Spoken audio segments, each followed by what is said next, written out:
Bildiyiniz kimi İslam dininin təməllərindən biri ədalətli olmaqdır. İslam dini özü ədalət üzərində qurulan bir dindir.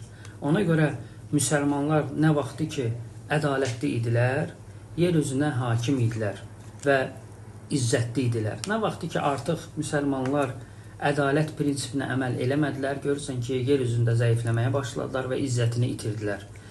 Ömər ibn Xattabın vaxtında İslamın ən qanlı döyüşlərindən biri, ən şiddətli döyüşlərindən biri Yarmuk döyüşü baş verir. Bu müsəlmanlarla Rumlar arasında olan şiddətli döyüş olur.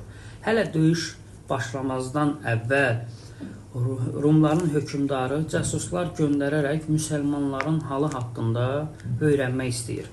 Və həmin cəsuslar qayıtdıqda hökmdarı müsəlmanların halını onlardan soruşur.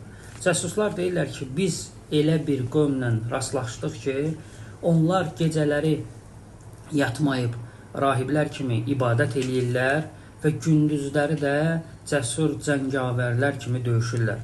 Onlar elə bir qövmdür ki, əgər onların başçıları, onların rəhbərləri oğurluq eləsə və yaxud da hər hansı bir cinayət eləsə, onlar kasıblarına tətbiq elədikləri cəzaları başçılarına tətbiq eləyərlər.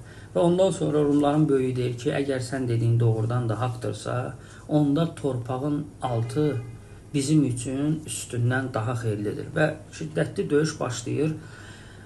Rumlar sayca çox olmalarına baxmayaraq, qat-qat olaraq müsəlmanlardan artıq olmalarına baxmayaraq, həmin döyüşdə məğlub olurlar və müsəlmanlar bir çox torpaqları ələ keçirirlər. Və orada bir özəllik var, onu qeyd eləmək istəyirəm. Və müsəlmanlar Yuhanna adında bir kilsəni ələ keçirirlər. Və Ömər ibn Xattab əmr eləyir ki, o kilsənin yarısını məscid eləsinlər, yarısını da isə xristianlar üçün kilsə olaraq saxlasınlar. Və həmin o yer, həmin o məscid bu gün də Suriyada Dəməşq məscidi adı ilə məşhurdur.